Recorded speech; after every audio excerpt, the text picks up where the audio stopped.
Okay, so it's 3 p.m. and I'm gonna start off right now. I'll put in the Slido code over here just in case some of you guys have not noted it down. So it's 2321508. All right, this is the code for Slido. You go in to Slido, you put in the code, you enter, and you enter this screen where you have the Q&A and you also have polls. Great. So, do I have any answer? No. Okay, so I'll start off. Here's the thing. Last class, I was talking about circular motion, motion in a circle, and we went over the idea of how to find tangential velocity, right?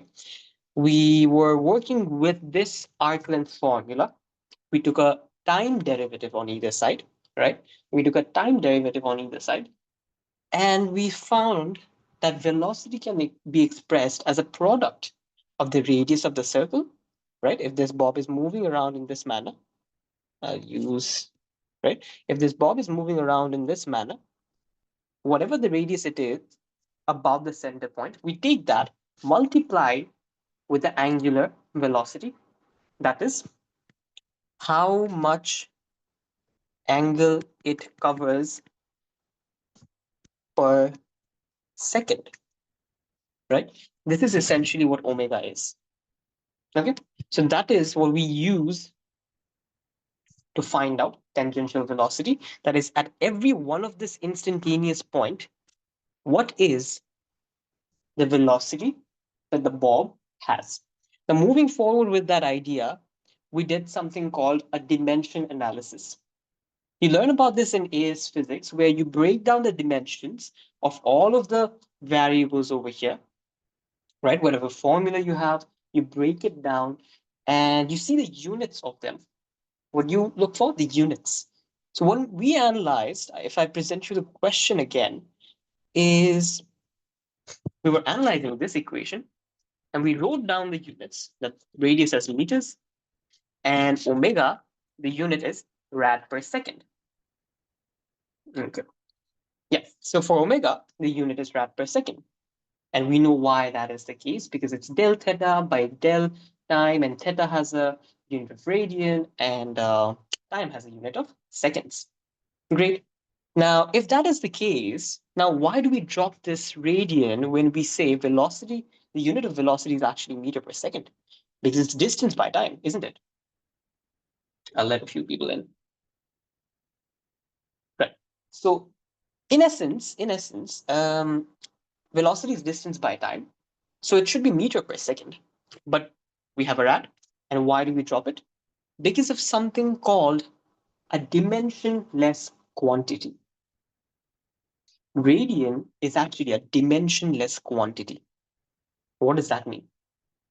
How do we find radians, by the way? Remember the S is equals to R theta formula? Can you make this theta, this angle, the subject? Yes, you can. How do you do that? You make theta the subject and you see that theta is nothing but S divided by radians. The arc length radius, not radians. Arc length divided by the radius. If that is the case, what is the unit for arc length? Isn't it meter? What is the unit for radius? Isn't it also meter? Right? So in both cases, we have meters, and if we cancel out the units of both the numerator and the denominator, what do we have?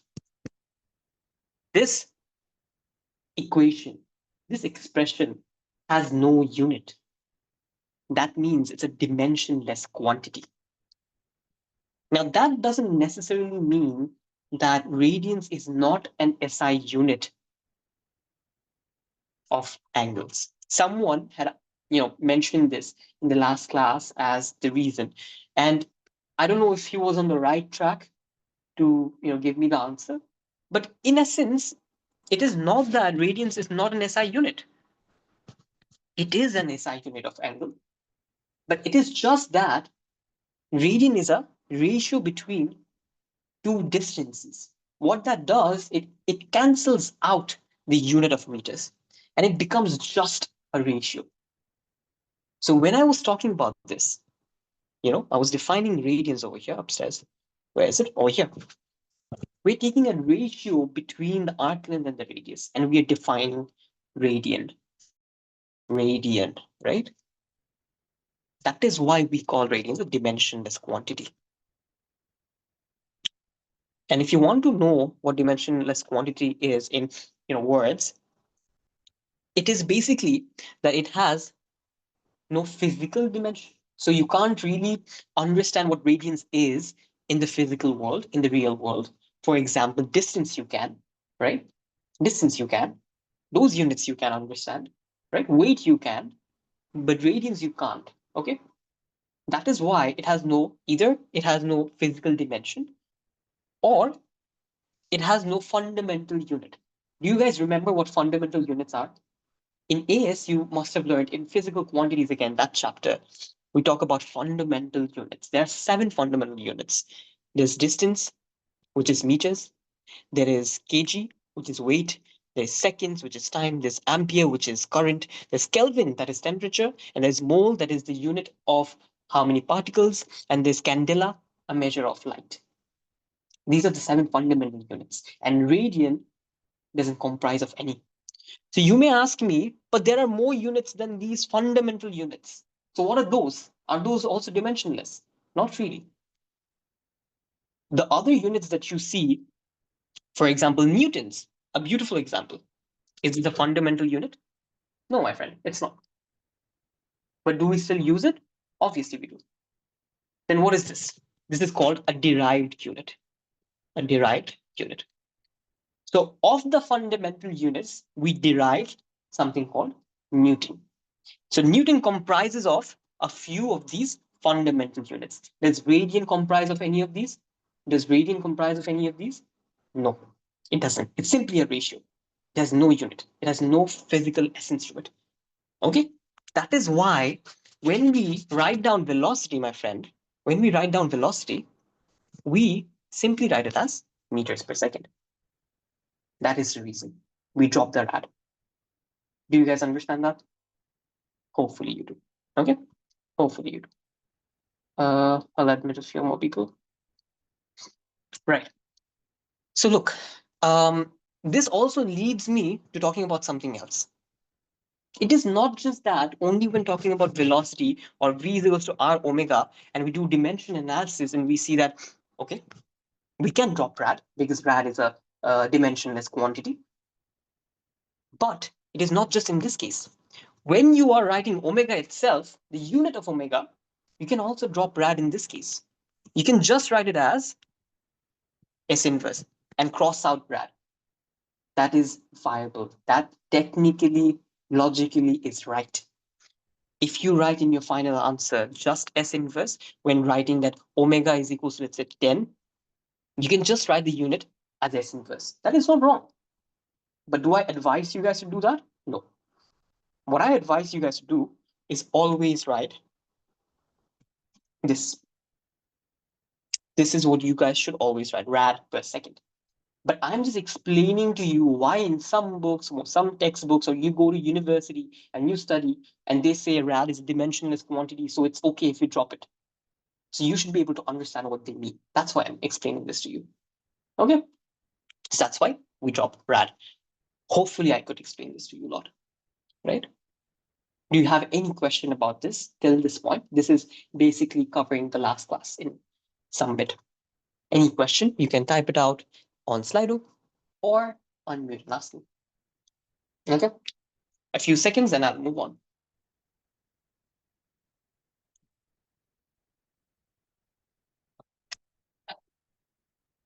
Great. Now, here's where we start off with today's class, and we're going to start off with a few questions, right? This is the first question I'm going to present you guys with. I'll read it. And this is basically recapping last class.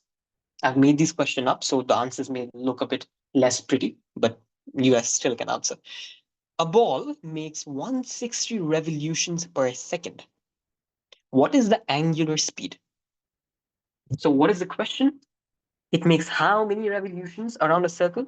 If this is the circle, How many times does it go around? Every second, 160 times. Okay.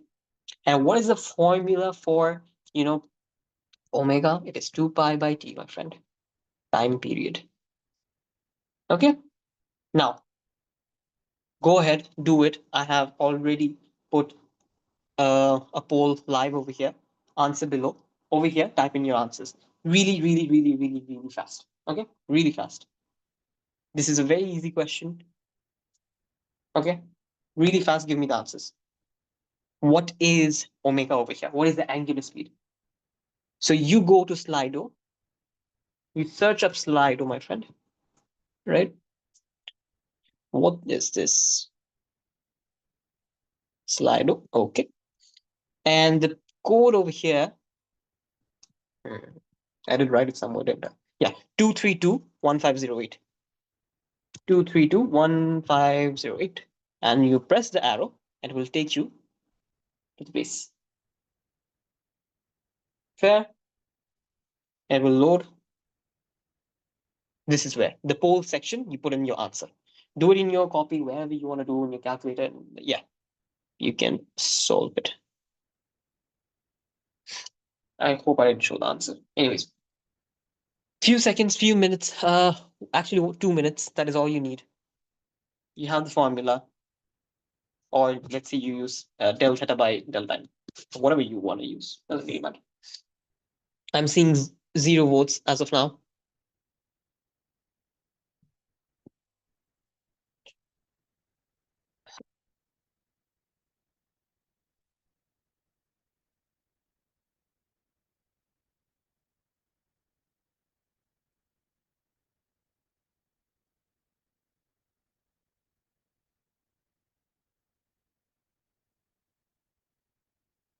We are still waiting on the votes. Think about it. What angle does it cover every second? Think about that. Okay.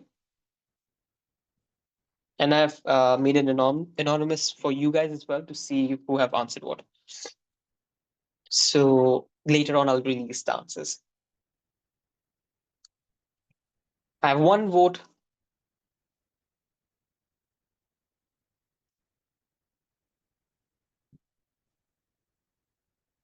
I can see that. Yep. More people, more people. Think about it. What angle does it cover every second? It makes 160 revolutions around the center in a circle per second. What does that mean? What angle does it cover every second? That divided by in what time? So in 1 second. It's simple multiplication over here. And this is anonymous. I don't get to see it. So it's all right.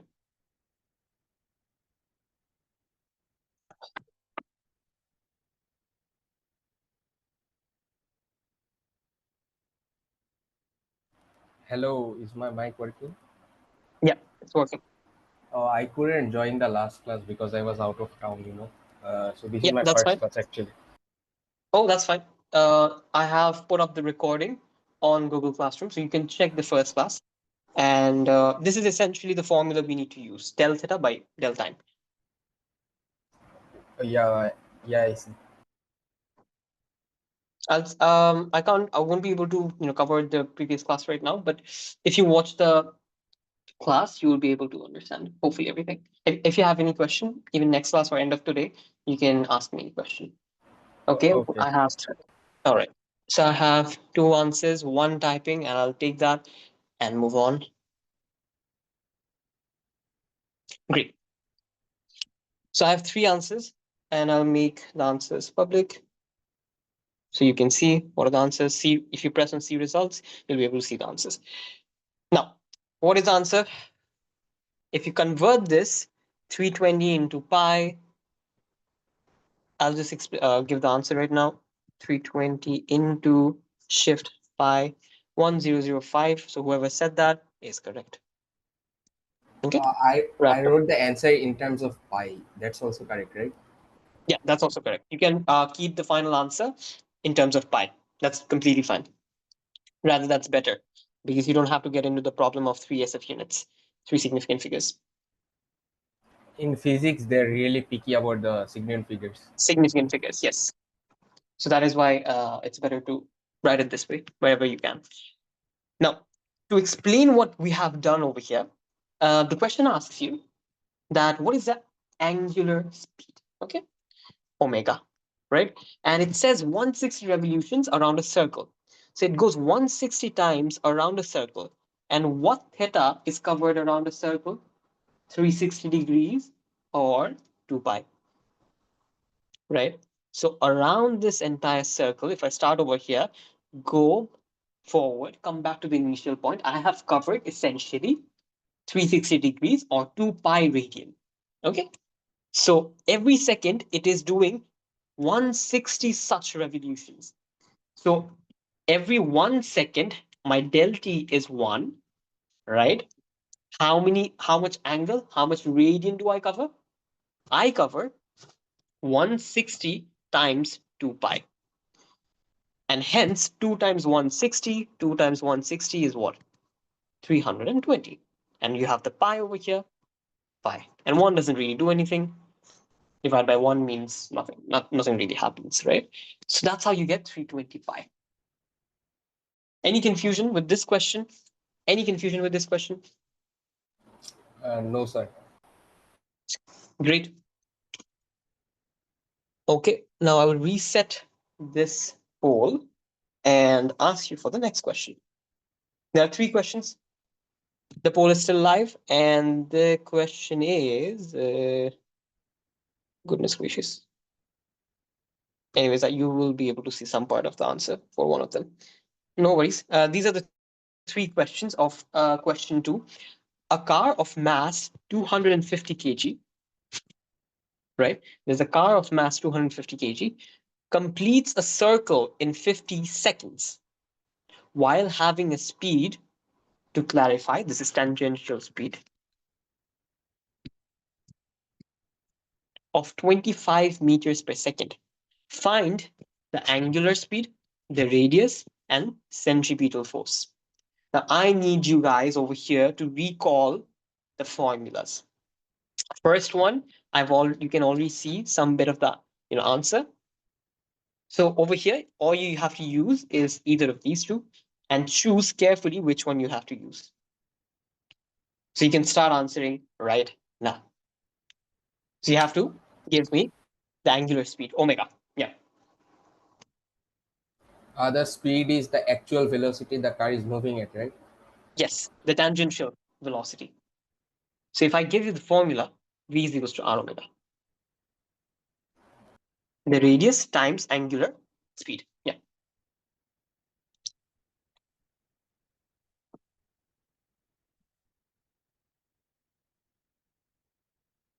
So the first part of this question is very similar to your previous question over here. How much theta covered divided by in how much second, right? You just may have to use a different formula, a bit of a hint.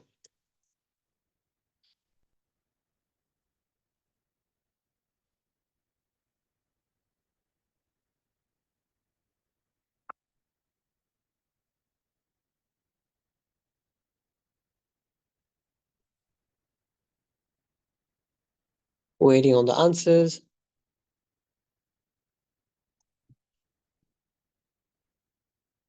If you refresh, yeah.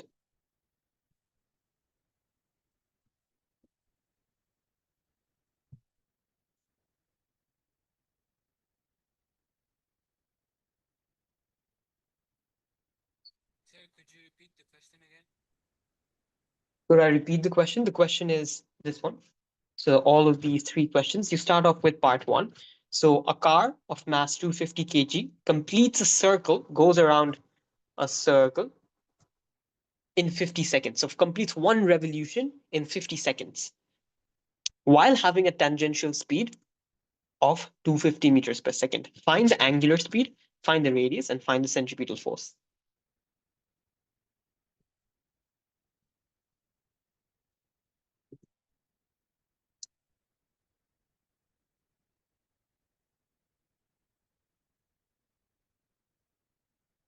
So if you just put in the units, I'll be able to understand which one you're sort of answering to.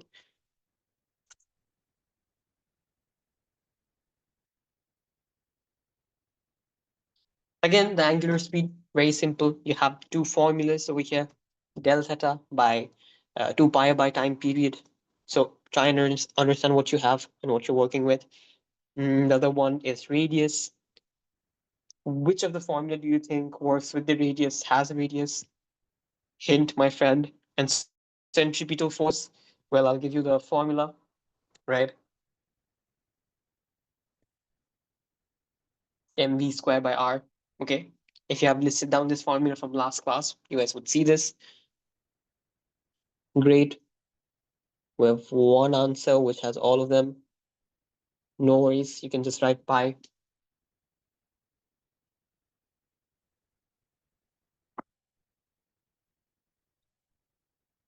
I'll take one last response and show you the answer. Centripetal force is the resultant, right? It's a resultant. It's always a resultant force. Yes. Okay.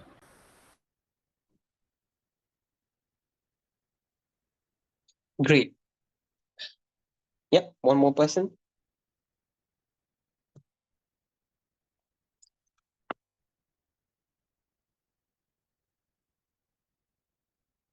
By the way, how long is the class? It's like 2 2 hours, hours. right? Yeah. Okay. 3 till 5 p.m. British summertime. So you can just, I have the list of, all the countries and what it is respect to your local time. So you can just check it there. Yeah, yeah. I saw the time conversion. Great. All right. So I'll move on and show you the answers. The first one, angular speed, as mentioned, all you need over here is what is the theta covered and in what time. What they're telling you is it completes one entire revolution in 50 seconds, right? So it completes a circle. What that means is it completes one revolution around a circle. Start off with this point, comes back to the same point in 50 seconds. So you have questions in different languages, different structure. You have to understand what it essentially means. And it's telling you that one entire revolution in 50 seconds. So 50 second is my time period. It's my what? Time period, right? What does time period mean? How long Time. it takes? Yeah, yeah, go ahead. Yeah, yeah. It's the time required to complete one revolution in this case, right? Exactly, exactly. Time period basically means how long it takes to complete one entire oscillation, one entire circle, right? So that is what time period means. So what is one entire revolution, one entire circle? What is the theta of that one entire circle? 2 pi, right? So I'm dividing for the angular frequency. What I'm doing is I'm dividing 2 pi by how long it takes to complete that entire 2 pi journey or this entire circle journey, right? So what is the time period? 50 seconds. So 2 pi by 50 gives me pi by 25. And in exact answers, by the way, that is not exact. In decimal answers, I mean, the exact answer is this. So if the question tells you, give me the exact answer, it is pi by 25. If it tells you, write in three significant figures, then you break this down into 3SF. So that would be, pi divided by 25. So that is going to be 0.12566, right? So 0.126. That is what it's going to be. Okay.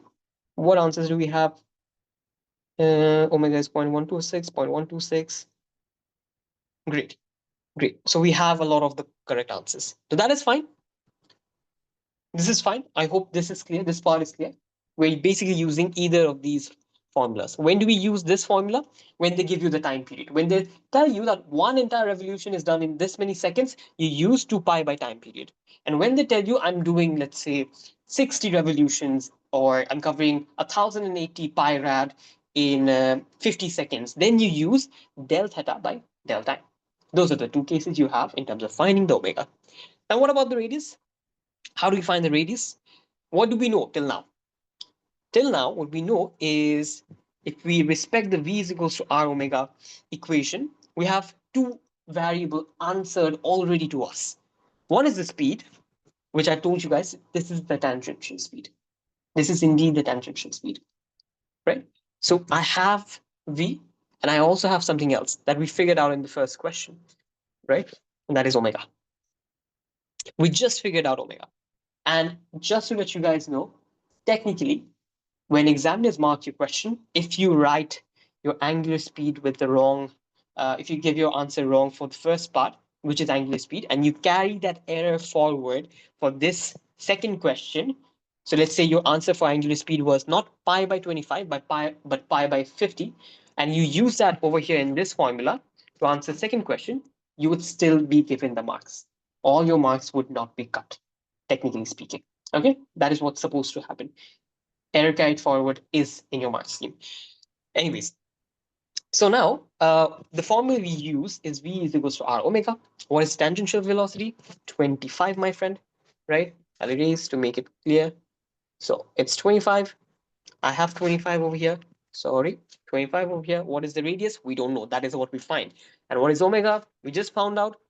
And another thing, wait. So you have the omega. Another thing that I want to mention over here is a bit of an exam tip that even if for the angular speed they tell you write in 3SF. So let's say you found out that it is 0.126. When finding the radius for omega, you won't use 0.26 in your calculation. You won't use 0.126. You will use pi by 25. Use the exact figure when doing calculations.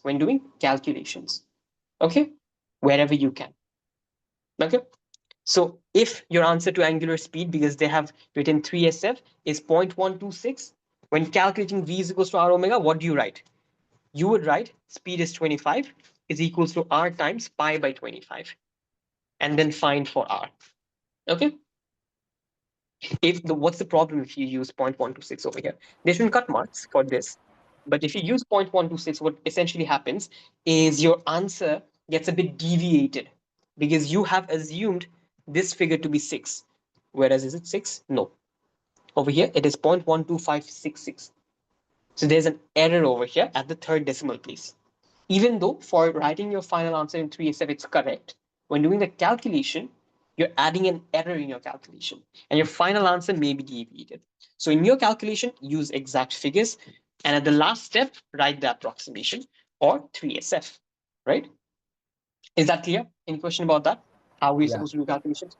Great, No question. great, great. So you have the velocity is equals to radius times my omega, which we found out to be pi by 25. And you make R the subject, right? You take 25 to that side, you divide by pi, and essentially the final answer turns out to be 625 by pi. If you simplify that, three significant figure is most likely going to be 199. Okay. Do we have any of this as an answer? Yes, we do. Good job. 199. 199. Great. So we have the answers. Great, great. Now, this was fairly easy. The other one is centripetal force. For this, you must know the formula to work with this. And I've given you the formula, which is the centripetal force, which is the net force acting on any body in circular motion, Ask a is question. given by mass times acceleration. What is V squared by R? A. Okay. V squared by R is acceleration, or A. Okay. So It's I'm multiplying centripetal mass. acceleration, right? Yes, centripetal acceleration. So a body moving around like this, the acceleration towards the center. This is centripetal force, and this is also the direction in which acceleration is taking place. Okay. What is the force formula? F is equals to m times a. What is a over here? V squared by r. Hence the formula F is equals to mv squared by r. Okay. If you have any confusion about this, you can watch the previous recording, which is in the classroom. So now, using this formula, using this idea, can we find the final answer? Yes, we can. Do we have the mass? Do we have the mass? Yes. Yeah, it's given. Yeah, exactly. 250 kg. That's the mass. And you have the velocity found out or given to you, which is 25. So you have mass, you have velocity, radius. You just found out in the last question, which is 199. Again, over here, you want to be using 625 by pi. the exact figure to get that more accurate answer. So you always want to be as accurate as possible, right? So that is how you get the force, which is going to be 250 times 25 square divided by 199. Preferably you want to use this. And then the final answer that you get, 3SF, should be 685 newtons. Okay. Is that an answer we received over here? Force, very few force answers. Yes, one person has said 684.8. Great. So this is how you solve these three questions. Any confusion about any of these three parts? We have simply used the formulas, put in the values for the variable, and solved using a calculator. That's essentially it. We didn't use too much of our brain over here. We understood how to use the formula. Any question till this point? I'll move on to the last question. Third question. No question. Great. I'll refresh this feedback page, sorry, answer below page. So all the answers have been erased.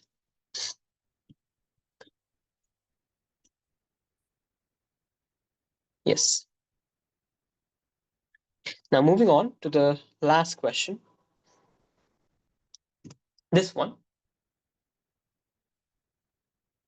Okay, this one. What is the question saying? An object of mass 60 grams is placed on a rough rotating disk. Okay, the radius of the disk is 50 centimeters. The disk provides with a friction of 0.3 newtons. What is the maximum angular speed possible without the object falling off? This is a place where you use your brain now. It won't work just by using the formula, okay? You need to understand this question very well. And probably I would have to show this. Now, if I show it by a depiction, what's happening? I have essentially a disk. Have you seen those, plates on which cake is placed, designer cakes are placed, which you can rotate the platform of, right? Or dinner tables where you can sort of rotate that circular glass, right? So essentially, it's such an object or an experiment where you have this disk, whatever the material is, doesn't. Yeah, yeah. I will let you guys attempt, but I'm explaining, the system first, so you can sort of imagine what's happening. I won't go to the answer first. So, this disk is rotating, right? Any direction doesn't really matter, clockwise, anti-clockwise. That is of no essence over here. And there's a mass placed somewhere, not just somewhere, the radius. Let's say 50 centimeters or 0.5 meters. Let me make your life a bit easier. 0.5 meters over here, it's placed.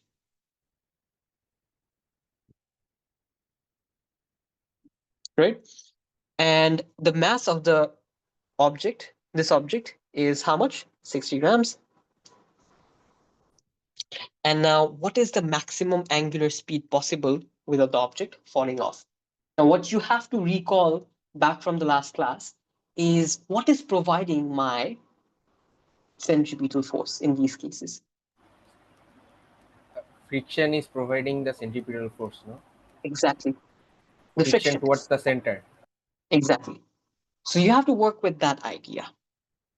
So, in essence, what you will do is whenever the friction is less than your centripetal force, the object will fall off. What does that mean? Your friction is no longer capable to provide the centripetal force. What is the centripetal force formula? mv squared by r. Does mass change? Does radius change? No, my friend. What changes? Velocity. It's a variable. Velocity is the variable over here. So when the speed of the rotation is so high that the centripetal force exceeds the friction force, which is capped at 0.3 Newton, then the object falls off. Right? This is what you need to find out. What is the max speed or the max angular speed. How do you find the max angular speed? You remember this from last class again, mv squared by r. Can I substitute something to velocity? What is velocity? We just worked with how do we find Omega velocity? and the Exactly, radius. exactly. R times omega. F is equals to m r omega whole square divided by r, right? M r omega square. This omega is what we want. This omega is what we want. What is the maximum omega possible? So basically, whenever my centripetal force is exceeding the friction force, the object falls off. Now you guys do the calculation. I've given you the track to follow. Now all you guys have to do is the calculation. And how do you sort the equation? This will take you more time. I'll give you guys 2, 3, 4 minutes. Just think about it. We're working with friction, we're working with centripetal force. Something to do with both of these.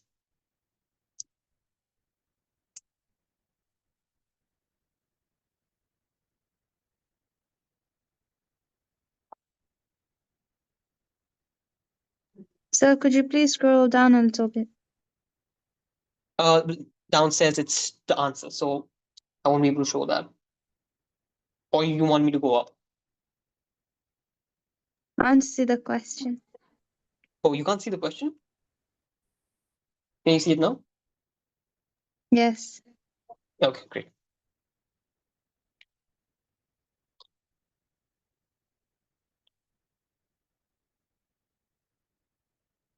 And just to let you guys know, I didn't draw this part properly. This entire thing is 0.5. Consider that. And this is where the object is placed.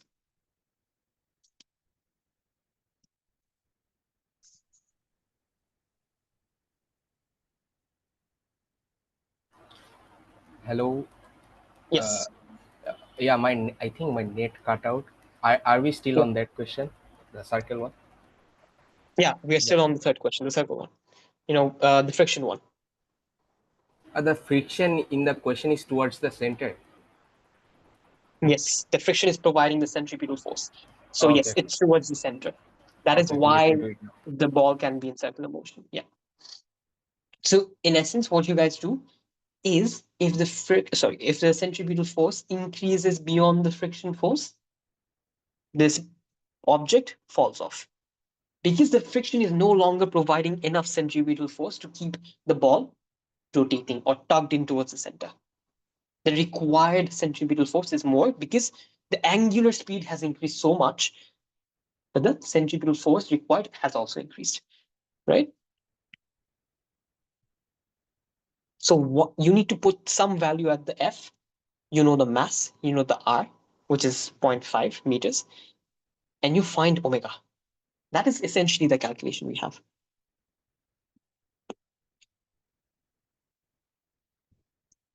Sir, Yes, I can't really hear you that well, but go ahead. I wanted to ask after we finish like every topic, right? Yeah, Will we be doing sort of like topical papers, like the yes, harder yeah, questions the on? hard question compilations. Yes, we have a question bank for that, and this question, for example, this is an example of that. Okay. The third question, right? I've just written it down over here. Just sort of made it up. Yeah.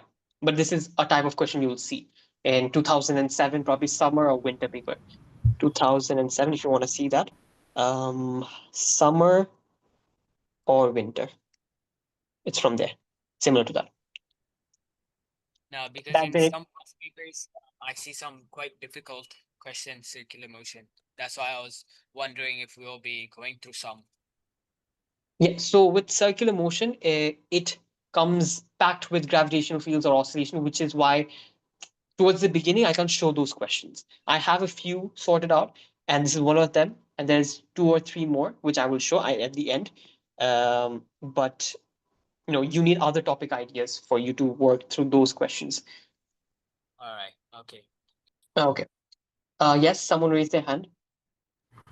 Excuse me, I just wanted to ask if you're free to share the answers now. Yeah, I have three answers, so I can show you the answer right now. One is 3.162, 3.16. Great.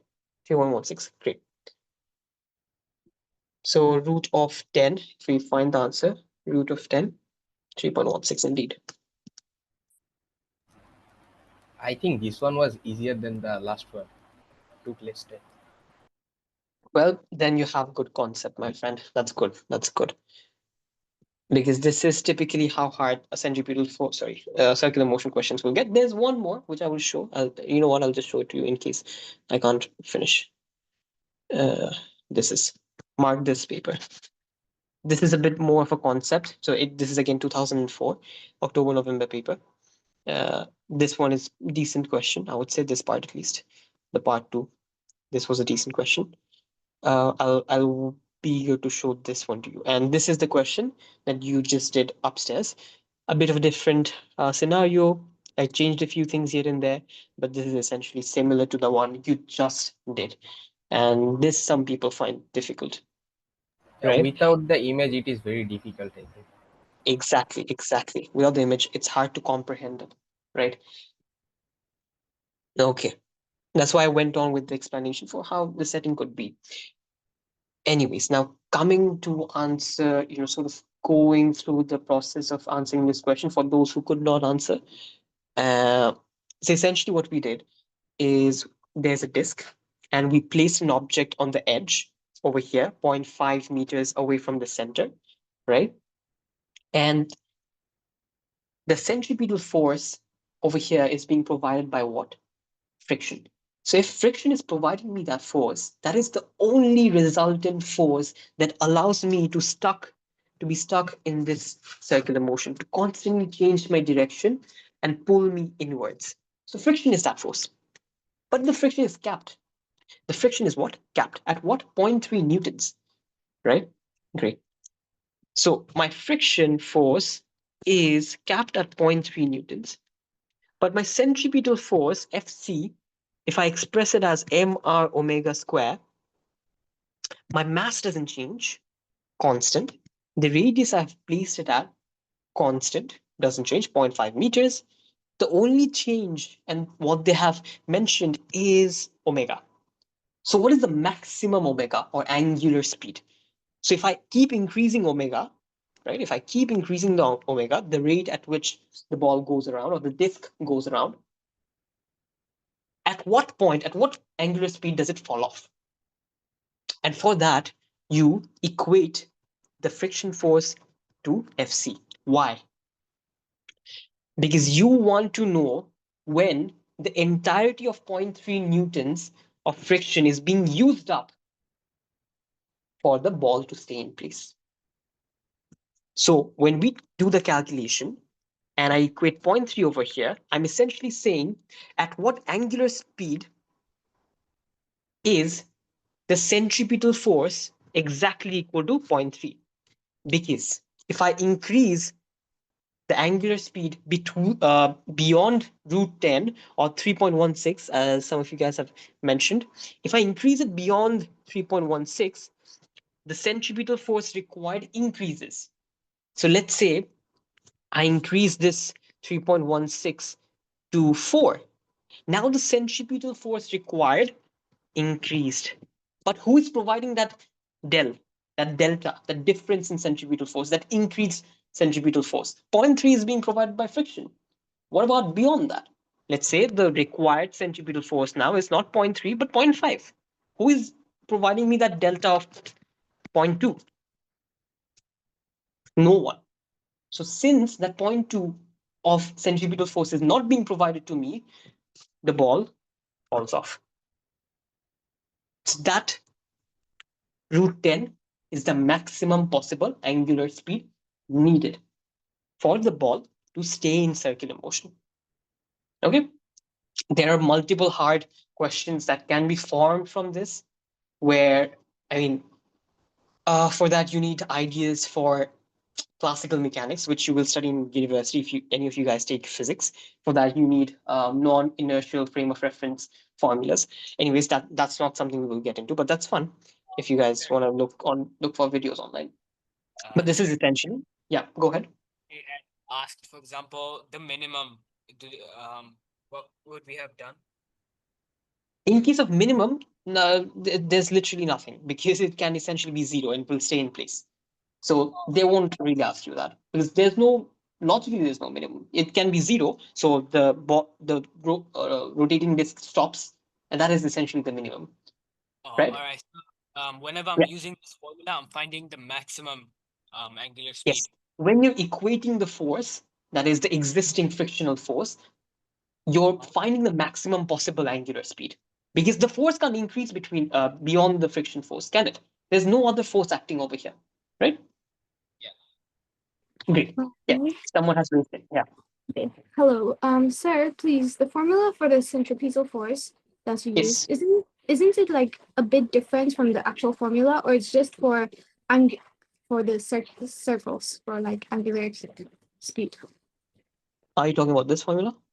Uh, yes, and but you used mr omega squared. Yes. Do we know the formula for velocity, tangential velocity? Uh, r omega. Exactly. So we're just substituting velocity over here to make our lives a bit easier.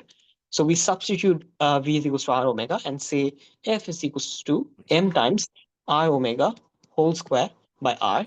Simplify further. And what you essentially get is m times r square times omega square divided by r.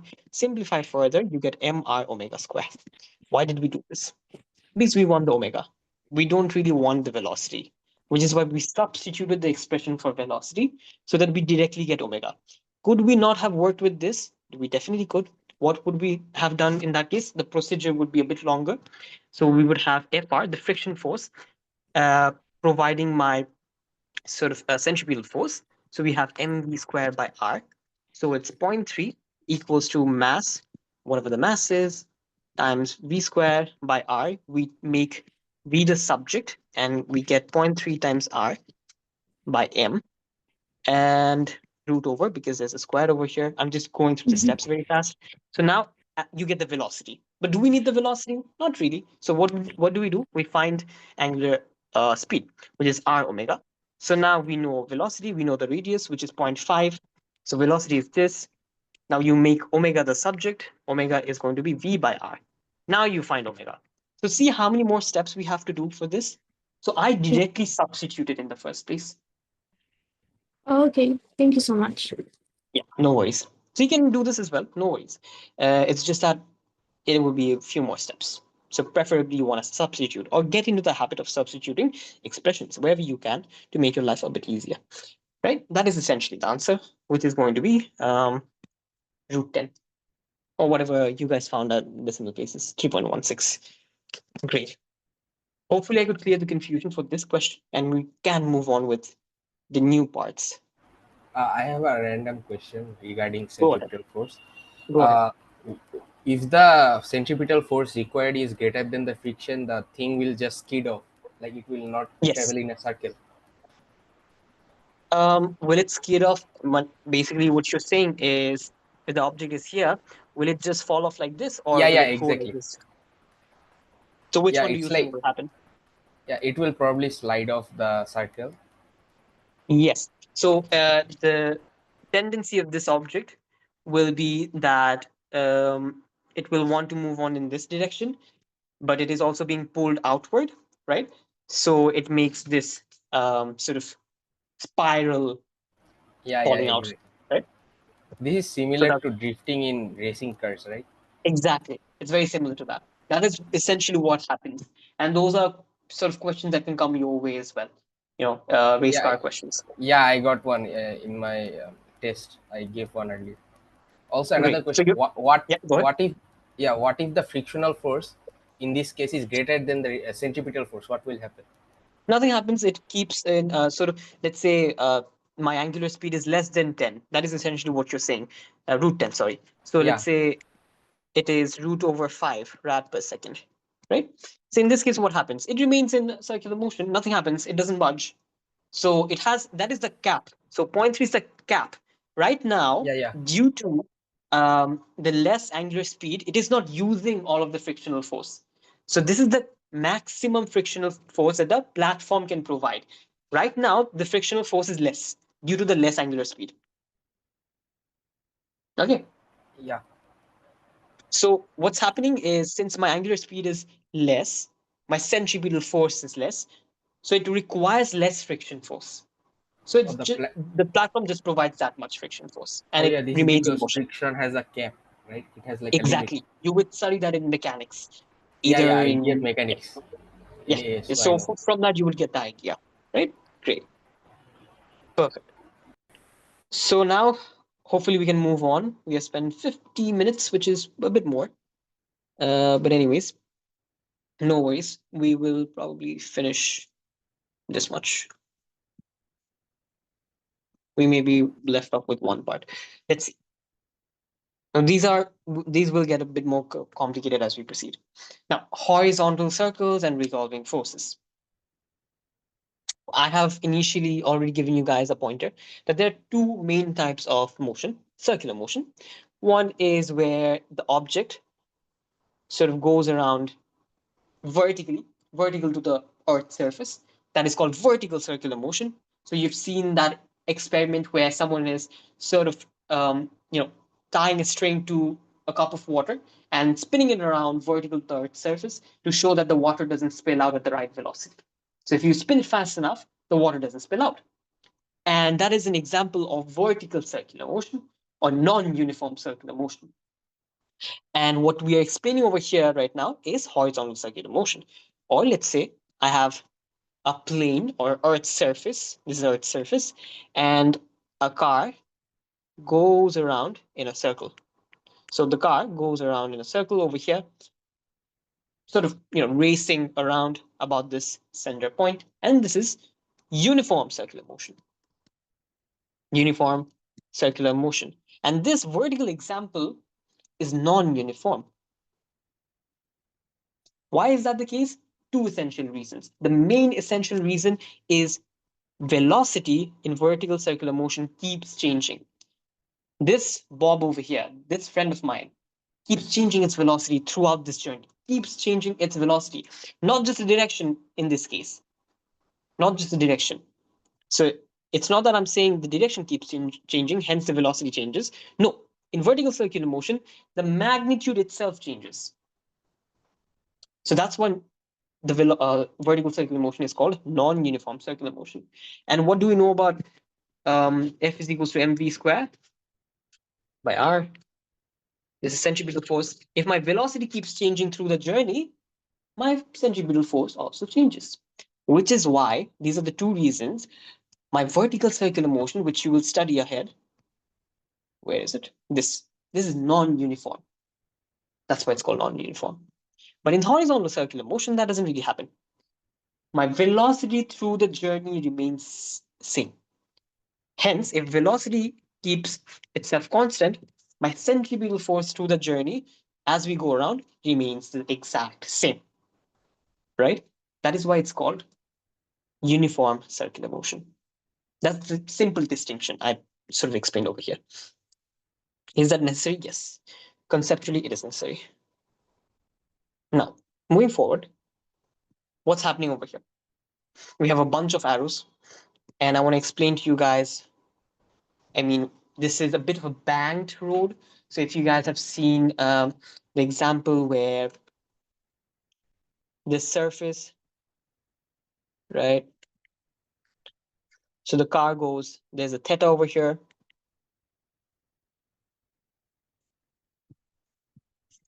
There's a theta over here, and there's a car. And this car decides, I want to travel across this banked circular road. So basically, if I should show you guys a video for this. Wait a minute. Banked circular motion. Right. So do we understand from this example? There's a car moving on a banked surface. So the platform is at a theta to my Earth's surface. And this car, my friend, is going around that track. Right? So this is what is meant by banked surfaces, right? Again, this one is very similar to our image. So we have a car going around on a banked surface. And why is that necessary? Because it adds a bit of complexity to the question. Simple circular motion is simple. But over here, due to the theta, we can work with a few things. What is that? Notice one thing. At the end of all this, I want to find two equations for me to be able to solve certain questions. What are they? Let's analyze the force on this vehicle. What will we do? We will analyze the forces on this vehicle. So let's say there's this car, right? And theta, right? This platform is making a theta with my Earth surface. There's a car. I'll just draw it as a box. And what are the forces acting on the car? I have weight, so mg. What else do I have? The tires and all that. So as the car sort of rests on the surface or goes around the surface, there must be a contact force. Is the car making contact with the platform, this banked surface? Yes, it is. So if that is the case, there must be a contact force or called the normal reaction force. This direction of arrow basically means due to the tires being in contact with the platform, there's a normal reaction force or contact force. I'll denote this as the white arrow and call it N, normal reaction force. And this theta that you see with this straight line, which is mg, and this straight line is 90 degrees to the Earth's surface. So mg is always, the weight always goes towards the center of Earth. Do we agree on that?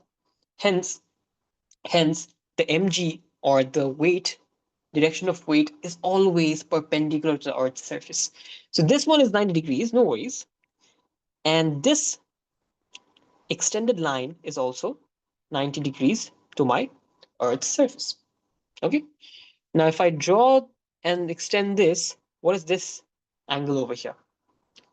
What is that angle?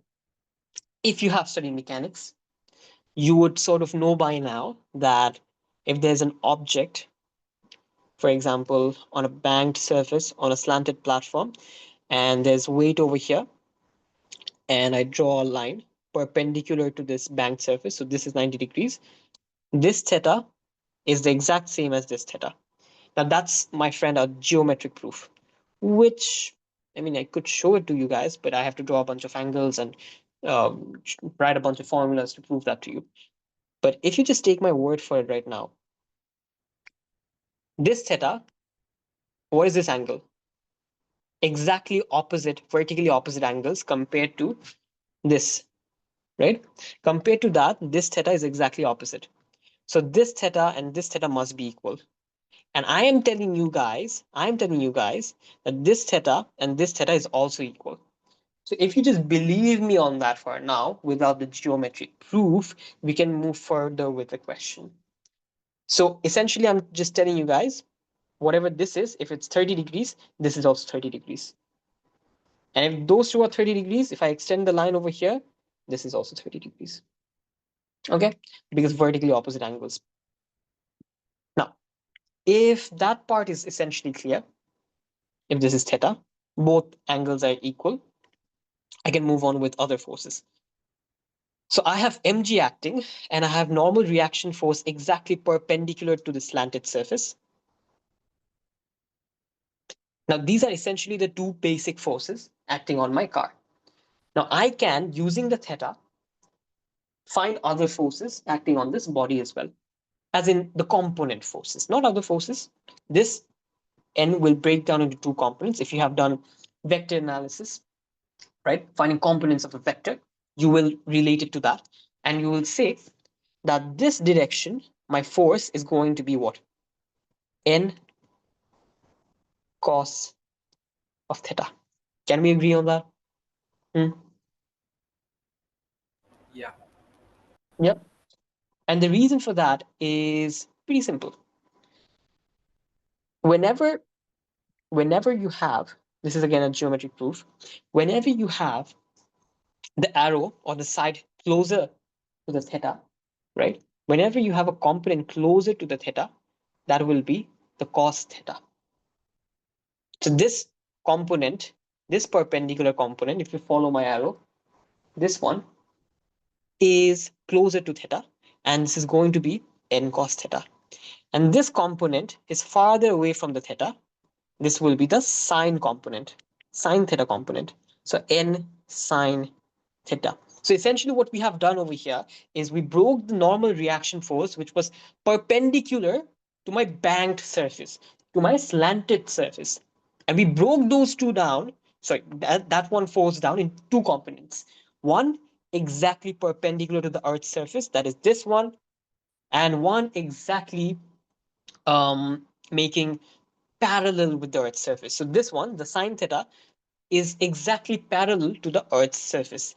So one is perpendicular, the n cos theta, and the other is exactly parallel to the Earth's surface. So makes 0 degrees with the Earth. Okay. Essentially, that is what we have done. We have broken normal reaction force into two. One is n cos theta, the other is n sine theta, and there's mg acting. Now let's work with that idea. Right? Now, do you think, I'm telling you guys, a car is going around a circle on a banked surface, and it just goes around a circle? Do you think the car moves up and down? Let's say, does it jump around up and down over here? Or let's say in any other direction, in this direction? Do you think that the car would move up and down? Yeah, go ahead. No, it should just move in a circle. No? Exactly. It should just move in a circle over here. So if this car, if this box is going in circular motion, it will not sort of dig deep into the surface. It will not jump out of the surface. It will stay stuck with the surface and remain in circular motion. It will not move up and down. Why do I say that? Why do I say that? If you just have some sort of a stadium in front of you and you put a marble and sort of throw it around and see the circular motion, you will see that the marble doesn't really jump up and down. It just moves in a circle. The reason it's important is that proves to me that n cos theta, the y component, is exactly equal to my mg, which is weight downwards, because it doesn't move up and down in that direction. So my n cos theta and mg must be equal, because there's no resultant force in that direction. There is no resultant force in that direction. How do we see that? Because we see a car moving around in a banked surface doesn't jump up and down. It just moves in a circle. So the first equation I can equate is n cos theta, that is the upward y component of the normal reaction force, is exactly equal to my mg, or the weight. And if we equate that, we have this expression, which we will work with eventually. But the other equation we have to work with is the x component. Do you think there is any opposing force to the n sine theta component of normal reaction force? Is there any force in this direction? The opposite direction to n sine theta? I don't see any over here. So if I break down the normal reaction force over here, there are two components, one the y component, which exactly is equal to mg, and the other is the x component, which is n sine of theta, the sine of this angle, which is in the x direction, that is towards the center. What is this dot over here? Center. That is to explain to you guys that it is the direction of the center of the racetrack. So this n sine theta points towards the center. And there is no balancing force in the opposite direction, no force in this direction. So what do we essentially understand over here? I have my y component, which is my friend the n cos theta, and I have mg, which is the weight acting downwards. And these two must be equal. That's the first expression. Second thing is there's n sine theta acting towards the center. Nothing balances it out. And that is unbalanced force. Unbalanced force. What does that mean? This is the resultant force. And if there is a resultant force towards the center, what do we think that is? The centripetal force. Yes, you're right, centripetal force. So we now know that FC, or the centripetal force for the car over here, is n sine theta. Now, one thing to clarify, in a lot of racetrack questions, you might see friction. But if there's friction included in that question, you won't see that question to be a banked surface question. So there will be no theta over here. They want to sort of make it simple for you a lot. So if they're saying that the centripetal force is provided by friction, it will just be friction. And if they're saying it's a banked surface, they won't include friction in that question. That's the past papers that I'm talking from. I'm not saying that won't happen further down, and I might make a question for you a lot to practice, because in the past paper there's any, I'll make it up and show it to you guys if you want to see that. But essentially, in this case, I'm telling you guys, there's no friction. We're not working with friction over here at all. Because if friction was acting over here, that would be another case.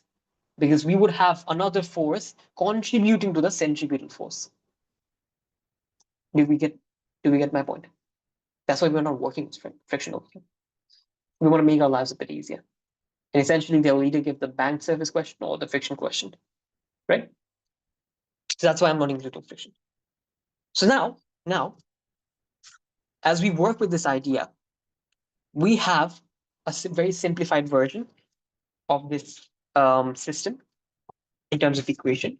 One is we have balanced forces in the y component, and we have unbalanced forces in the x component, where the unbalanced force is pointing towards what? The center. And that is my centripetal force. That idea is essentially the most important part. And that is all we need to work with. That is all we need to work with for banked surface question. Let's see an example right now. Again, a bit of a made up question, but hopefully this gives you the idea. I have a car going around, banked surface. Hopefully you get the idea of a banked surface by now. And it goes around in circle. So this, let's say this is the bird's eye view. That is the top view. And there's a car over here making an angle with this platform. So it's a bit slanted, but it goes around like this. Okay, it goes around in the circle, but it also makes a theta over here with the platform. Granted, you sort of comprehend that part. We can move on with the question. The car travels around a circle of radius 200 meters in 300 seconds on a surface banked at an angle theta to the horizontal. Granted, there is no friction, find the theta. Again, no friction. That's why I've specified, and questions will often specify that as well. Okay, so no friction, find theta. What do we have over here? What is the information I have? I have the R, which is 200. Always, it's preferable to write the given information for you guys to make your life a bit easier to find out which formula to use. Okay, now when you practice enough, you will understand in a bit that which equation I need to work with, because you're so used to the questions. Now, I have the radius, I have the time, that is time period, right? That is an important part.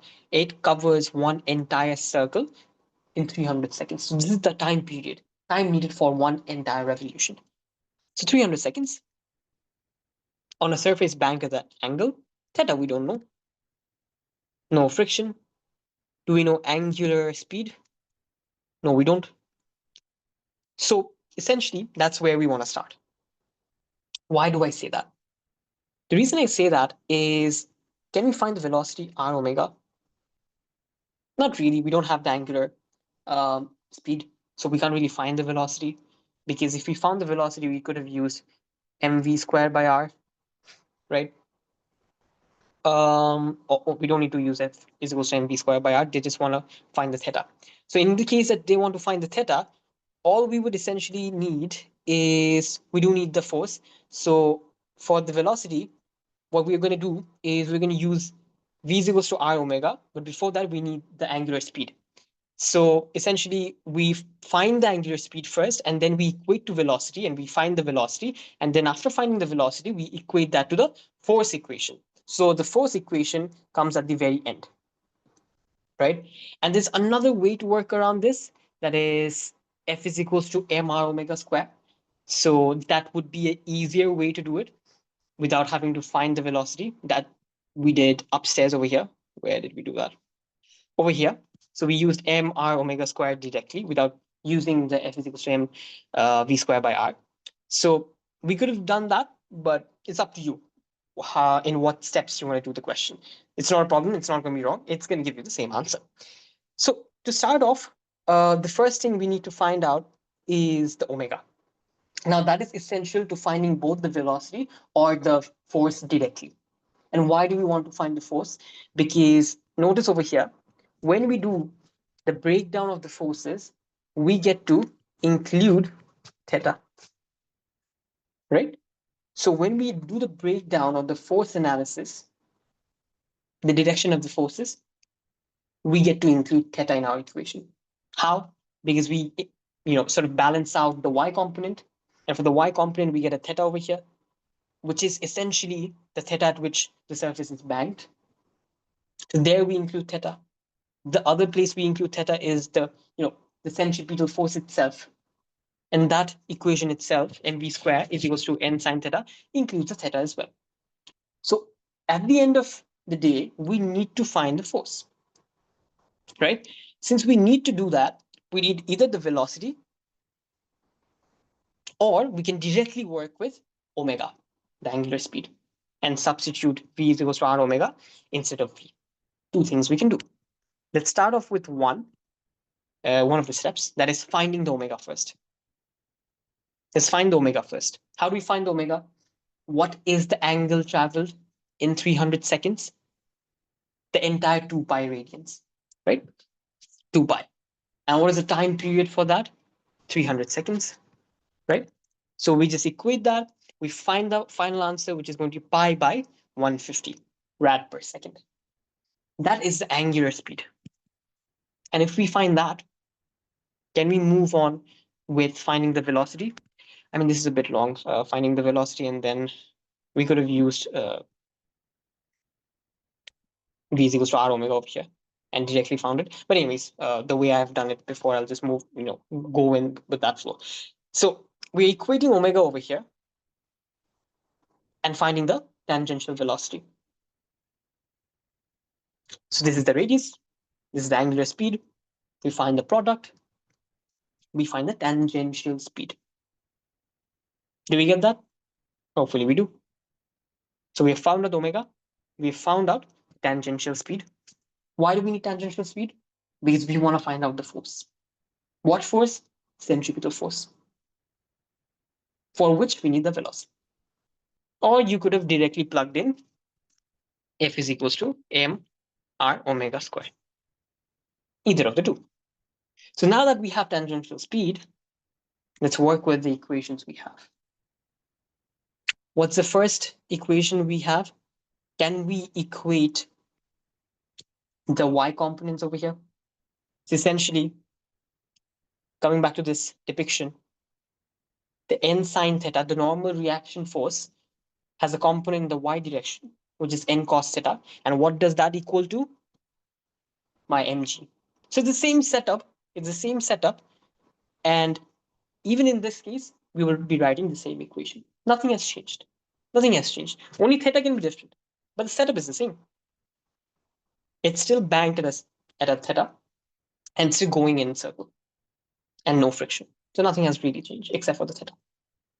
So I say n cos theta, which is my y component, it exactly equals to mg. Why can we say that? Because there's no movement up and down. There's no acceleration up and down, which is why I can say this. So n cos theta is equals to mg. The other equation that we have is the unbalanced force, which is the centripetal force. Right? That's the centripetal force. So I can say the n sine theta, which is contributing to the centripetal force or the centripetal acceleration, is exactly equal to mv squared by r. Right? Which is exactly equal to mv squared by r. What is this? Fc. Okay.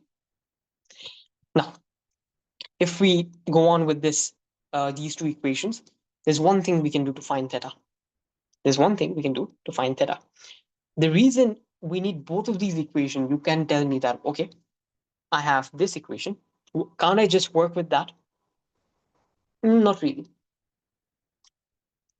Not really. Because essentially, you don't know the normal reaction force. So if you had just to work with one of these equations, that is equate either the y component or say I have an unbalanced force in the x direction, and I want to use just exactly. You want to cancel out both m and n, right? Because normal reaction force you don't really know. So I have to cancel both of the variables out. That is why we do this, right? Great. Hopefully you're on track with me by this point. And that is why we need the both equations. And if we divide this, you can do anyhow. You can divide anything by anything, doesn't really matter. But ideally, you want to divide sine theta by cos theta. The reason being, in that case, you get tan theta. Okay, in that case, you get tan theta. So that is better to do. So what I'm going to do is I'm going to divide equation 1 by equation 2. Okay, are we allowed to do that, by the way? Yes, you're allowed to do that. There's no problem in doing so. Okay, there's no problem in doing that. You can divide two equations, two expressions, no problem. And the other way to do this is substitution. How you ask? You can just make m the subject. So essentially, what you do if you don't understand how I'm dividing two different entire expressions, then you can just make m the subject. So in this case, it would be m is equals to r n sine theta divided by v square. There are multiple ways to do the thing, but anyways, so you find the expression in terms of m, that is making m the subject, and over here you do the same, that is n cos of theta, right, divided by g is equals to m. Now you can equate m is equals to m right now. So this expression equals to this expression, and you carry out the cancellation. Are we getting it? Multiple ways to do the same thing. Multiple ways to do the same thing. So I'm just going to make my life a bit simpler. I'm going to sort of divide equation 1 by equation 2. That is what we have done over here. And say in sine theta, so my left hand side divide by the left hand side over here. So n divided by n gets cancelled off. Sine theta divided by cos theta turns into tan theta. And I'm dividing mv square by r, right? Dividing mv square by r by mg. Divided by, this is division sign, mg. So if you want to see it in fractional form, this is essentially what it is, by r divided by mg. So m and m gets cancelled off. What you're ultimately left with is v square by rg. That is what you're left with. Okay, so ultimately at the end of the day, you have tan theta is equals to v square by rg. Do we know radius? Yes, we do. Do we know g, gravitational acceleration? Obviously you do. That is going to be 9.81, right? In mechanics, I guess you guys had it as 10, if I remember correctly. And in physics, it's going to be 9.81. So that you guys know. And velocity, we just found out upstairs over here, 4 pi meter per second. What is this? 4 by 3 pi meter per second. That is the, speed. So you know the speed, you know the radius, you know the gravitational acceleration. What do? You plug in all the values, find tan theta, then tan inverse of this entire expression. This is ultimately the theta you get. The answer is in radians. Okay. The answer is in, let me check with the calculator. So always put your calculator in radian mode. So I don't really know what I've done over here. I have to check it out. So essentially, if everything has worked right till this point, you know what? I won't trust that. I'll redo this. V square, right? So 4 divided by 3. 4 divided by 3 times pi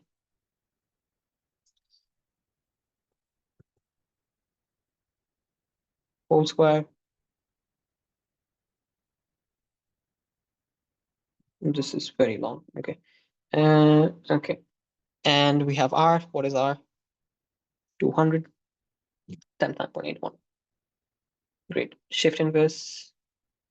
Whatever the answer is. What did I get? Yes, 8.94 into 10 to the power minus 3. That is radians, yes. Do we get what we said over here? Yeah, Do we this was understand a how we very did the interesting calculation? question. Sorry? This was an interesting question. Yeah. Yeah. This is a type of question you would. I mean, circular motion, I don't even see that many questions, honestly speaking. But anyways, if they were to give you a difficult question, this would be one of them. And it gets progressively more difficult, just to let you guys know. I have a When I question. work, go ahead. You derive these equations using the n, which is the normal reaction force, right? Which is perpendicular Yes. to the surface. Surface, yes. Yeah. So you found the y and x component using the what's the word? Normal reaction force, right? Can't we use the Exactly. components of weight instead? So you want to break the n down into saying mg. Yeah, yeah. Like mg sine And theta or mg cos theta. yeah, Can't we do yeah. that? So n is not mg. N does not equal mg. M is very different to mg. Your Yeah, n yeah. cos theta equals to mg. Are you getting my point? So you can write n as mg cos of theta, and then say mg cos of theta times cos of theta to find the y component, which makes your life way more complicated. Are you getting my point? So it's just easier to use the N, n instead because of it gets using the cancelled out. mg cos theta equals n because it's Exactly. gonna be more Because the reason complicated. so the reason I say this is, so what you're saying, you want to express n in terms of m and g. So n in terms of m and g would be mg cos of theta. So that is n. And now you want to find the sort of y component of n. So what do? You say mg cos of theta, this is my normal, times cos of theta. So this has made you, everything a bit more difficult, hasn't it? Yeah. So this is the y component now, which is why we're not breaking n down. We're just taking n as a whole and working with that. Whatever n is, I don't really care what n is because it's going to get cancelled off, as you saw, which is why we don't bother. Oh yeah, because you just combine the equations. Exactly. Because in both cases, we have n. So it eventually gets cancelled out. And I've sort of slimmed it down for you guys to, take a screenshot if you want. Do you have to memorize the equations? Like, do you have to derive Not it at in all. the exam, or You can you will be just able, you copy it? should be able to derive it. You should be able to derive it. Oh, okay. Like, do you So have marks that's for deriving it in the exam for writing it? depends on the question. Yes, if it's a 5-6 mark question, they will expect you to show the essential steps. That is this and this, and then they will expect you to give the answer. So 3-4 marks they may expect you, and then the final answer 3SF. There's 1 mark over there. Correct calculation. There's 1 mark over there. So 4 or 5 marks you can expect. Okay, I understood. Yeah. So in the case you want to take a screenshot, I've zoomed out a bit in both pages. Any other question, anyone? This is rather a bit more complicated, I would say.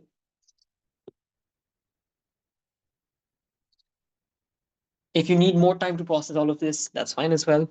When we started off with A2, for one thing, we didn't understand anything that the teacher was saying. So if that's happening right now with you, well, let me know. I'll change the way I'm explaining. Okay. That is happening for chemistry, not physics.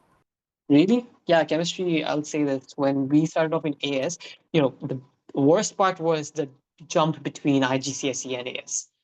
A2 still, we sort of got the habit. The jump between IGCSE or GCSE and AS was horrendous because it was so different compared to what IGCSE was. It's very simple. And then doing A levels, it was a complete different thing. I found AS chemistry to be easier. I found AS physics to be a nightmare instead. The only hard subject in AS for me was physics, especially I mean, mechanics. I understand that. Yeah. A lot of people do struggle with mechanics. Yes, definitely. Because you're doing the good thing though is if you're doing mechanics with physics in your AS, your life gets a bit easier because if you have a good mechanics teacher, physics sort of starts making sense.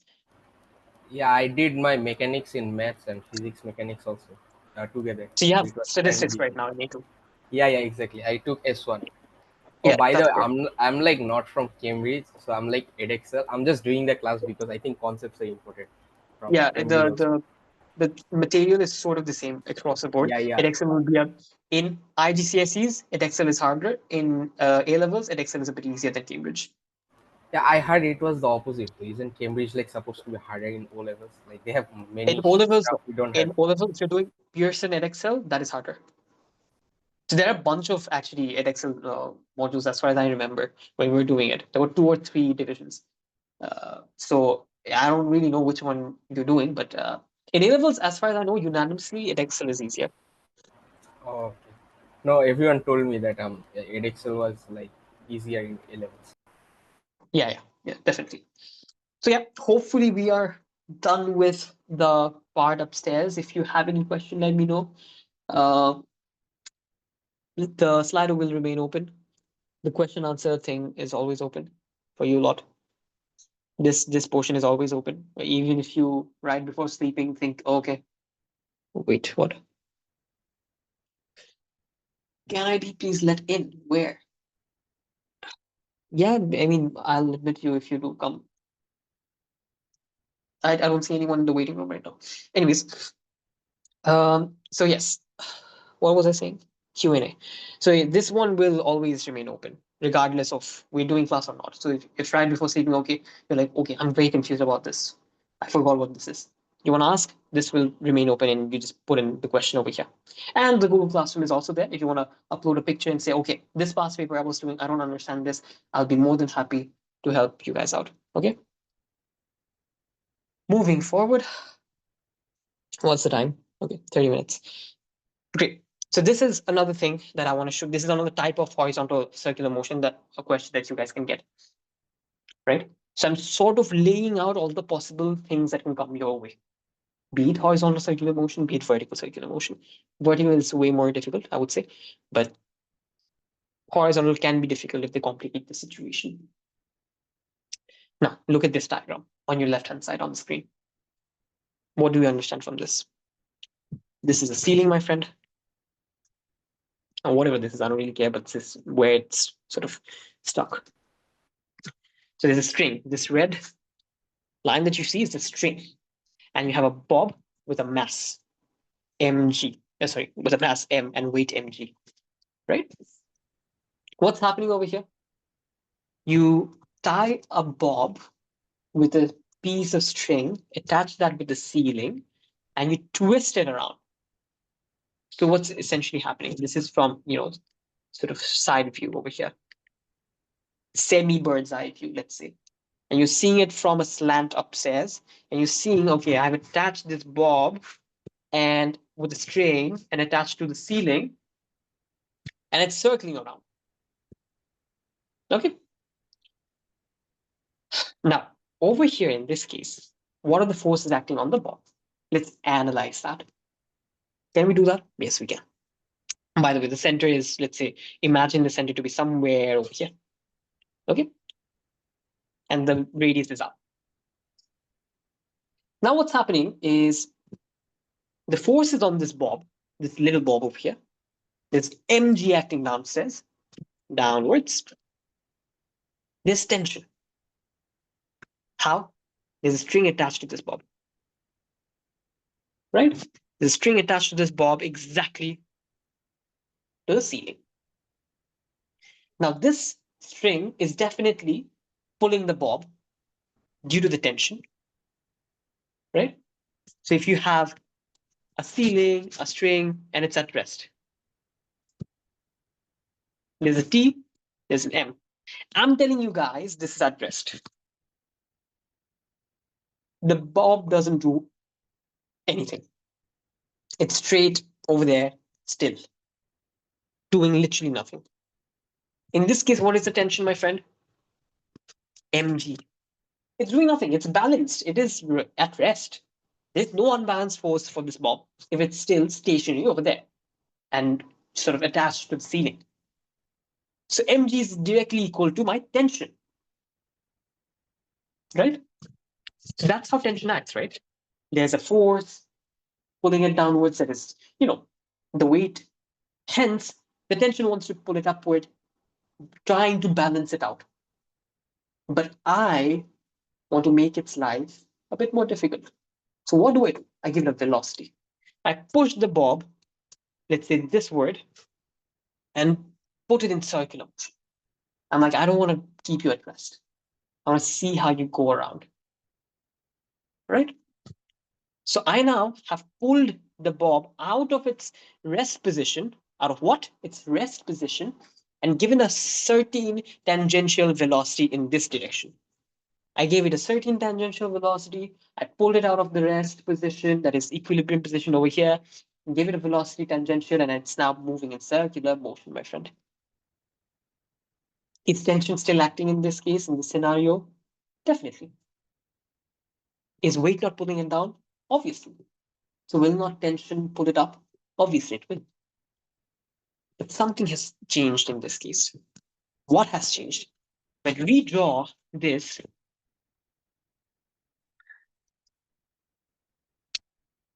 over here, T exactly equals to mg. The entire tension in the string exactly equals to mg. Why? It's at rest, it's balanced, and it's easy to analyze that. We see the ball is at rest, hence we understand the force upwards is exactly equal to the force downward. And it doesn't move right or left. No moving right or left, hence no force right or left. We're clear on that. No resultant force right or left. And up and down balances out by tension and weight. Things are different over here, my friend. Things are different over here. How so? This ball over here, I am telling you, this string doesn't extend. So it's a string that does not extend, and this often in a good question will be mentioned to you. And because that is a very important part of the question. Because if that string extends, it's a different story, my friend. It's a bit of a different story. So often they will tell you inextensible string. In mechanics, you will often come across this. Okay? And it's important to tell that. In most cases, they do or they do not. You have to assume it's an inextensible string. So now in this case, I am telling you guys, this ball, whatever this is, distance, whatever this distance is, from the ceiling to the rest position, it says capital R. This distance is also capital R. Granted, it is an inextensible string. It doesn't expand. So both the distances are R, and the ball is now in circular motion because I give it a velocity. I pulled it out, gave it a velocity. But the difference over here and over here doesn't end there. The main difference in terms of force is the tension T is not exactly equal to mg. It is not. But what is equal to mg over here? Any guesses? The vertical component of the tension. Exactly. The vertical component, T cos theta. How is it cos theta? Why is it cos theta? I told you guys, if the theta is closer to the component, that is going to be cos of theta.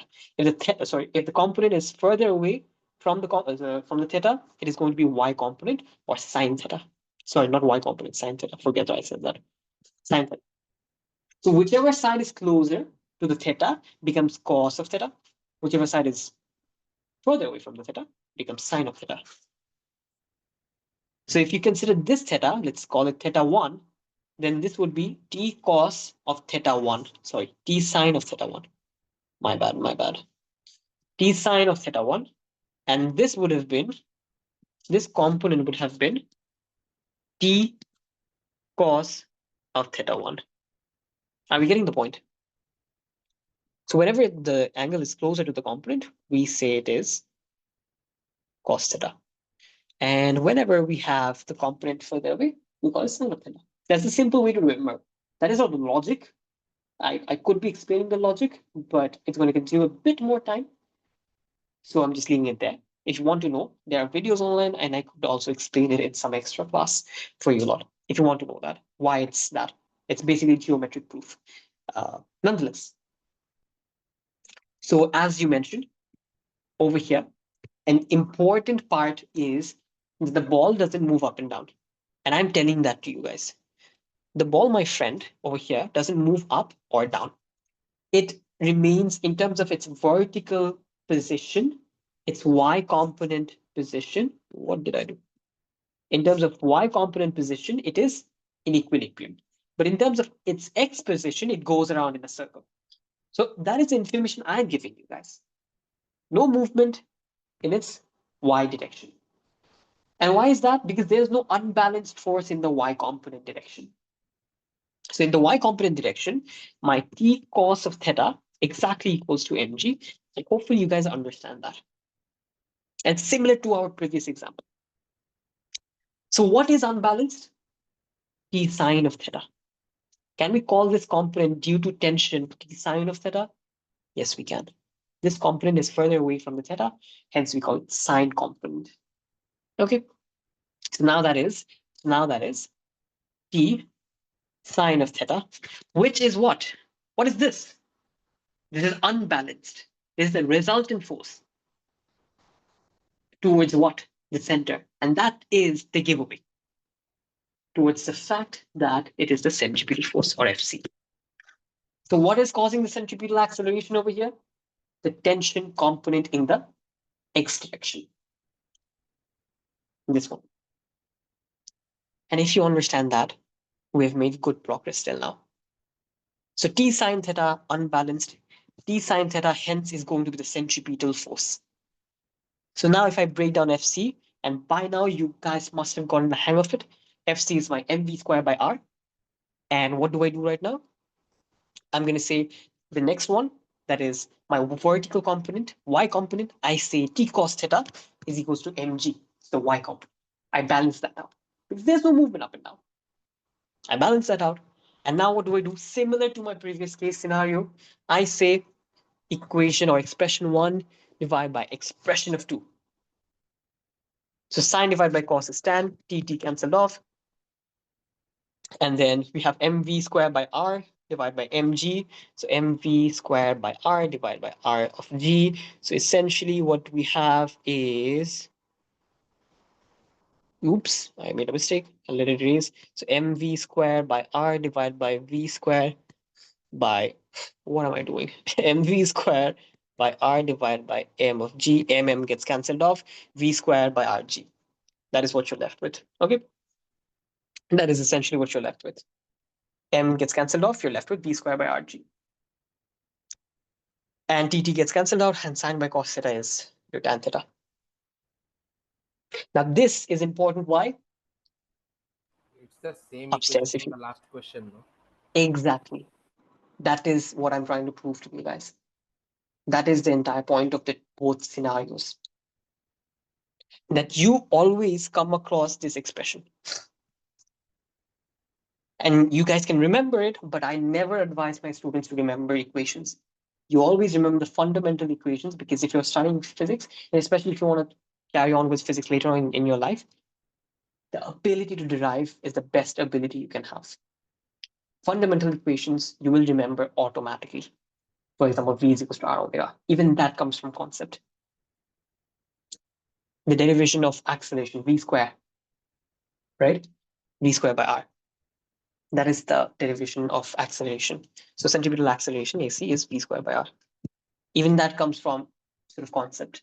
If you've watched the video I've linked in the classroom, last class, you will see why we get v square by r. So essentially, all of it comes from concept, all of it comes from logic. And if you remember the core concepts, for example, balancing out y component, unbalanced force in the x component, you'll be able to derive all this. And the last thing I want to say to you guys over here is, notice, is there m mentioned over here? No. Is there mass mentioned over here? No. In either of these cases, you have mass mentioned over here. But when you find the final equation, there's no mass mentioned. Essentially, what that means is it doesn't really matter in case of finding the theta, what the mass is. So if I know my velocity, r and g, These are the only three things that matters when finding the theta. I don't care about the mass. It can be as heavy as 100 kgs or 1,000 kgs or 1 ton. Doesn't really matter. 1,000 kg is 1 ton. Anyways, any weight doesn't really matter. Are you getting the point? Whenever we're finding the theta, if we know the tangential velocity, if we know the radius, if you know the sort of gravitational acceleration, you can find the theta, irrespective of what the mass is. So this equation is something called mass independent. It is a mass independent equation.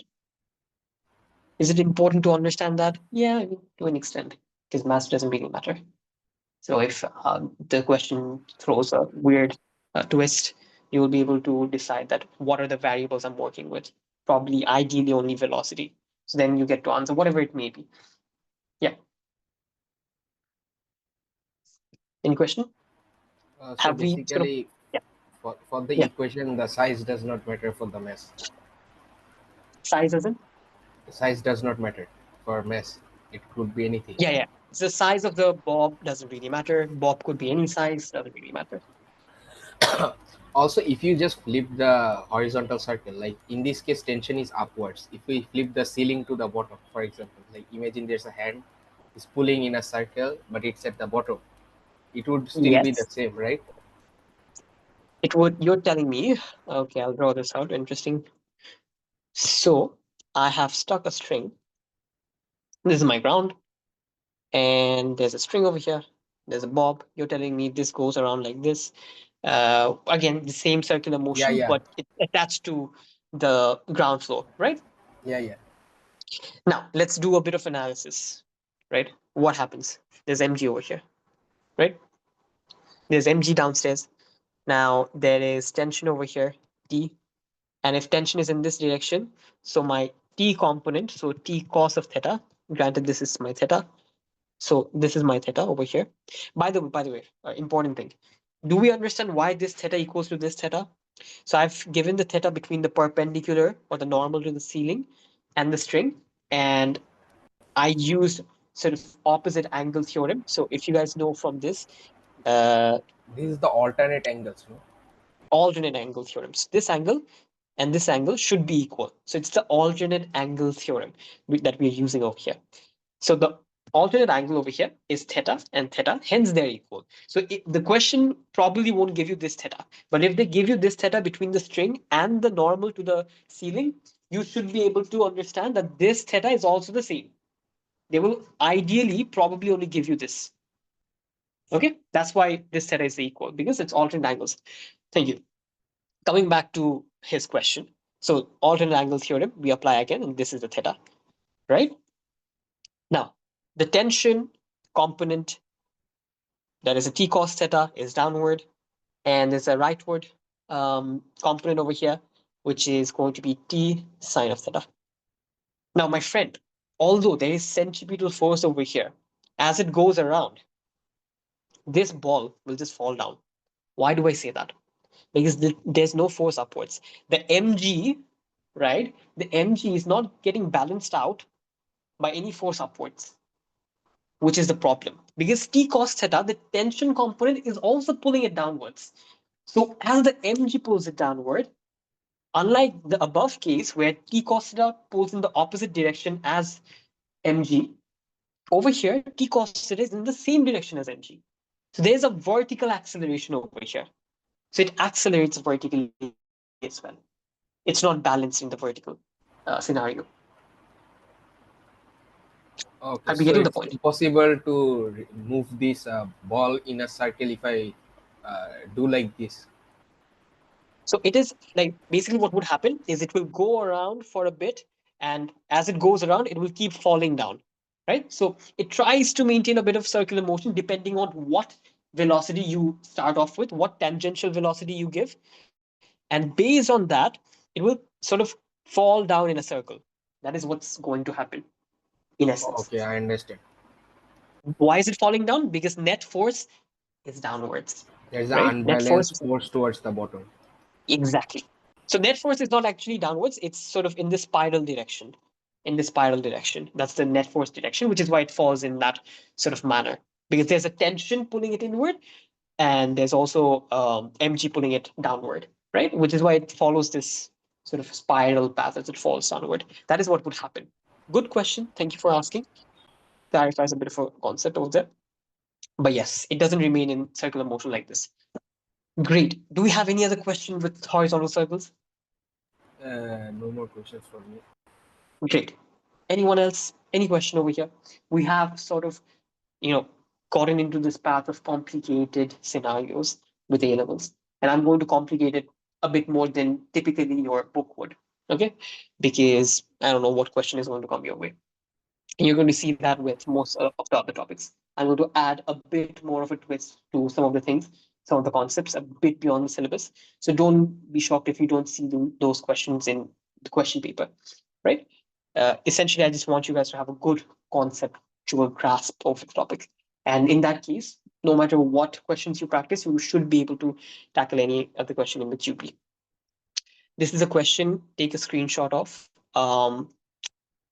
This one I won't be able to discuss right now since we have 15 minutes. I want to sort of um, go to vertical circular motion. Take a screenshot of this. Why do I say that?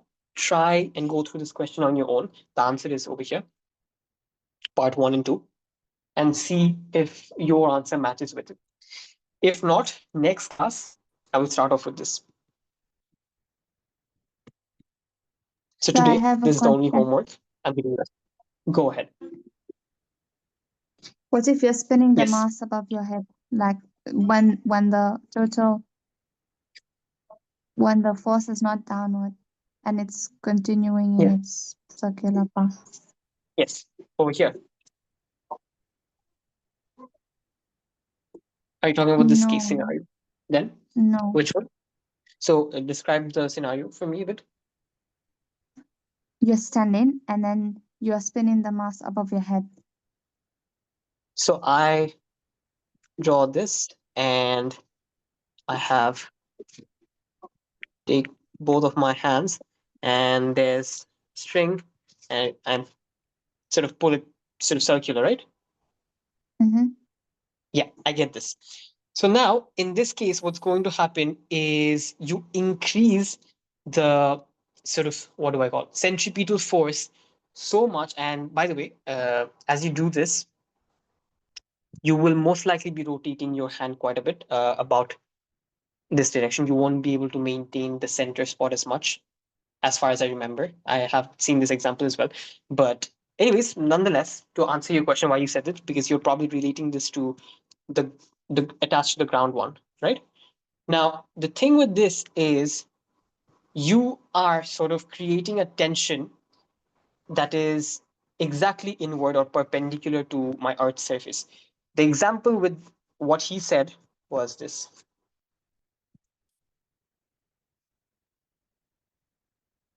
There's a theta over here. Okay. There's a theta over here. And essentially, that causes a bit of a problem. And that is mainly sort of the reason why eventually, if you start off with a certain velocity, it will fall down. But in your case, if you're telling me that I'm constantly providing the force, I'm constantly pulling it inwards, in that case, yes, the vertical circular motion will remain. Notice one thing over here, you are giving it an initial velocity. Granted, there's no friction, it moves around the pivot point. So what has happened in this case is I'm not constantly pulling the ball inward or anything. I'm not really doing anything. I give it an initial velocity, left it, and I let the tension do the job. In this case, if I give it an initial tug inward and give it a velocity in this tangential direction, it will do the same thing as this case scenario. It will fall down. Are we getting the point? Over here, what's happening is I constantly provide the force. I'm rotating my hand, probably not exactly at the center. I'm moving my hand a bit sort of in this motion that is semi-center-ish, because I have to keep moving my hand to keep redirecting the direction and pull the ball inwards. it is not a perfect example of circular motion. It is circular motion, but it is not a perfect of a uniform circular motion. And I have to keep providing the force. Unlike this case, which we provide an initial velocity and leave it at that. Over here, I have to constantly provide the force, constantly change its direction. I have to do the job. If I leave it with the initial velocity, it falls. Are we getting with that? Right? Yes. Yeah. So that's sort of what's happening. Even in this case, if I sort of stay here and even with a theta, honestly, if I keep rotating it with the force, it will move. But if I sort of drop it, given tangential velocity, it will drop downwards. Yeah, Yeah. great. Any other question? Both of those are interesting scenarios. I have a question. So Yeah. the tension in this case is acting towards the mass. Which case? The one she just described? Yeah. Towards the mass, then? Yeah, so because Towards the center? towards the center. Yeah. So It is acting towards the center, but the issue is, as you will do this experiment, you are moving your hand. This small circle, what I mean is your hand is sort of moving as you move the object around. There's a bit of a jitter over here. Your pivot is not exactly over here. Your pivot keeps moving in. Your pivot keeps moving in. Your center point keeps moving in because you're constantly trying to pull the object inwards and sort of create a horizontal circular motion, which in this case would not be the case. Okay. You are doing the job as the yeah. sort of circular motion proceeds, not the tension, not just the tension. Okay. Okay, so I have a question. So since the ball is not falling, the tension is providing the the vertical component, so that weight is balanced. Uh, which part is balanced? Weight, the weight of the mass. Yes. Yes. Okay. Also, this thing will not work if I move it at slow speeds, right? I have to move it very fast. You have to move it. A, you have to move it very fast. That's a different thing. B, you have to constantly provide the force yourself. You can't just start off with a certain velocity and expect it to move around. You have to keep moving your hand about this circle. You have to keep changing its direction. You have to move your hand with some speed. So essentially, you're constantly doing the work on the object. It's a bit of a different scenario. Okay. Will we get this sort of questions? Like, has No, this sort this of we question won't. come before? You mathematically, you can't do anything with this. You can't really do anything with this. Because this is not a Because perfect scenario. this is not. This is not. So I'll work with non-uniform circular motion as well, vertical circular motion. But this is even worse than that in terms of math, working with the maths. Because A, and depending on what the scenario is, the center point will keep moving around. That's one thing. And even if the center point doesn't keep moving around, it is not. I don't think it's going to be a uniform circular motion. That's the second thing.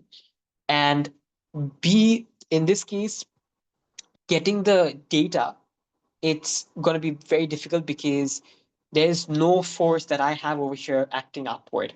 How do you balance the equations out? How do you find this? How do you get this equation? Can't we? Right?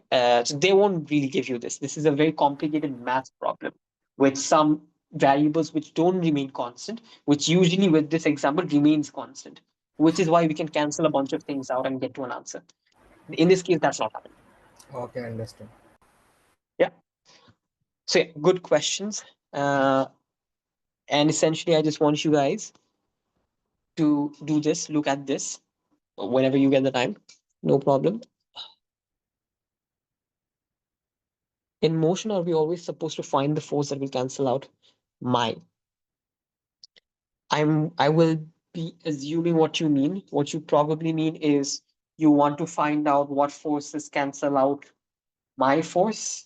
That is, in case of this motion, you want to find out the vertical component that will cancel out mg. Yes, definitely. You want to find out first, you start off with finding all the forces that can act on an object. In this car example, we found out the normal reaction force and mg, the weight. Those are the only two forces acting on the object. Now we find the components.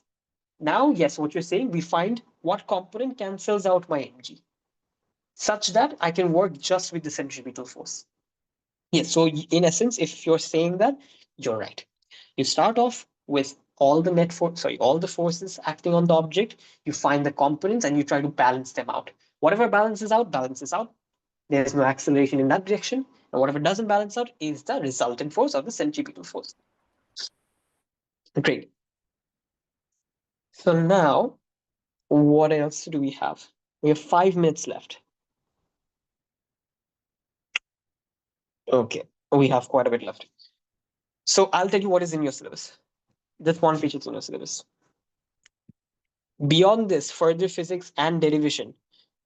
A, this is not in your syllabus. B, it is going to be a bit more of a difficult concept to grasp. Last thing, this is partly in your syllabus. This is technically in your syllabus. Questions can come from this. This is contact force. And this is, the example where we sort of work with, that water experiment where the water doesn't spill out, right? Oh yeah, Yeah. I know this one. This is Yeah, the roller exactly. coaster one also. Exactly. How, the contact force is enough for the water to stay stuck at the bottom. That is what we're going to analyze in this. This one, rather not in your syllabus, further, that's why it's written for the physics and derivation. But this is the only part you have essentially left. But we have 4 minutes, so I'm not even going to attempt sort of completing this. So I'm going to leave it at that. And next class is tomorrow. Tomorrow, hopefully, we will start off with vertical circle and tension, then further physics and derivation, contact force, these 3 things. And we'll do 2 examples. One is this, the other is a buff. Don't worry, we have buffer class if necessary. Do you guys mind taking an extra class on Thursday? That is the second Thursday. Would you guys mind doing that? Is the time same? Time is same, exactly same. Yeah, I can do it. Yeah, is there anyone who can't do it?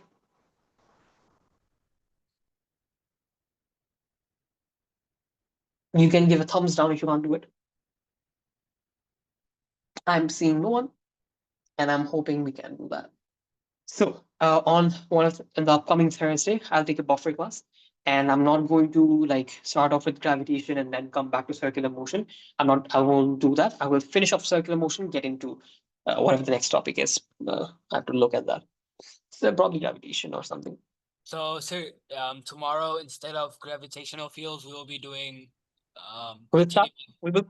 We'll complete circular motion and start gravitational field. Okay. Right? So gravitational field is again a very conceptual topic. This place you again need to sort of come with a blank slate, and you will be working with attraction, repulsive forces. The biggest question you guys will have, I'm saying this straight out, is how can sort of work done be negative, right? How can gravitational potential energy be negative? This is one of the things that you guys will struggle with. What are you guys saying? If you all have Discord, can add me. Okay, fair enough. You guys can communicate with each other. I have no problem with that. Do as you please. More than happy. So yeah, next class, gravitational field. Do you guys have any more question? I have a question. When Go will you ahead. start electric fields? So it will proceed in this manner. As we finish off with the previous topics, we will start off with electric fields. Electric fields, I do have a full playlist, I guess, on YouTube. You can watch that as well if you have something immediate coming up. But Yeah. otherwise, with me, you would go with this space, right? I guess we Also, have complete. Yeah, go ahead. yeah. Also, these contents. These are all of the units, or is this like only unit 4 or 5? I don't know what Cambridge. So Like, this is with Cambridge. There are essentially 14 chapters. There's no unit. Uh, it's only divided in 14 chapters, and these are the content we cover. Right. So if you just check with your syllabus, if these are the content, for example, someone is here from the UK curriculum, so probably OCR. So there, in that case, their content is also pretty much the exact same as this. So you I can got check it. with those as well. Yeah. And AQA, they do in UK. That is pretty much the same as well. A bit different. You guys have AS exams and A2 exam in AQA. In UK, they don't, which is a bit of a different thing. But yeah, essentially it's the same. Topics essentially remain the same across the board. And yeah, that is pretty much it. Any other question from you guys? Um, any worry, anything that you're struggling with? How I many have classes will we have for this circular motion? batch for circular Yeah, yeah. motion. So we did two till now. So basically quarter of the next class. That's it. So wait, the classes are on Saturday and Sunday. Saturday and Sunday. Yes. And every second Thursday, we have something called a buffer class on Thursday. In case we're doing slow, we will take that. Yes, Maisha. Excuse me, sir. I just wanted to ask how are we gonna go about the paper 5 practice? So the paper 5, I don't think I'll be able to cover in details with you lot, but I will still be helping you guys. I will be shooting a crash course for YouTube that I will show to you guys. And essentially, what I can do for you lot is do 1 or 2 paper with you guys. That is pretty much what I can do. Because as you can see, they have October, November exams coming up, and I will be working with some university things as well. So we're working with a bunch of things, which is why we have to end it at September 28th. So I can't do as much with the paper 5. I'll make a crash course on YouTube and I'll solve a paper or two with you guys. Okay, thank you so much. I think that could work out fine. Yeah. So paper 5, I'm telling you guys from the get-go what paper 5 essentially is. It is probably the easier part of everything.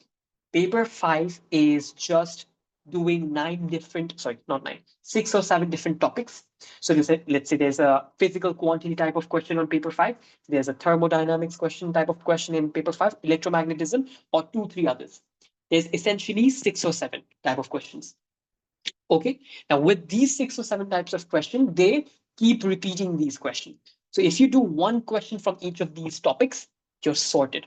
So you do a crash course, or on YouTube you might find other videos as well, whichever you prefer. I don't really mind. Whichever you prefer to understand the concept and how to write, then you move on to doing 7 papers, 7 different types of papers, 6 to 7, as far as I remember.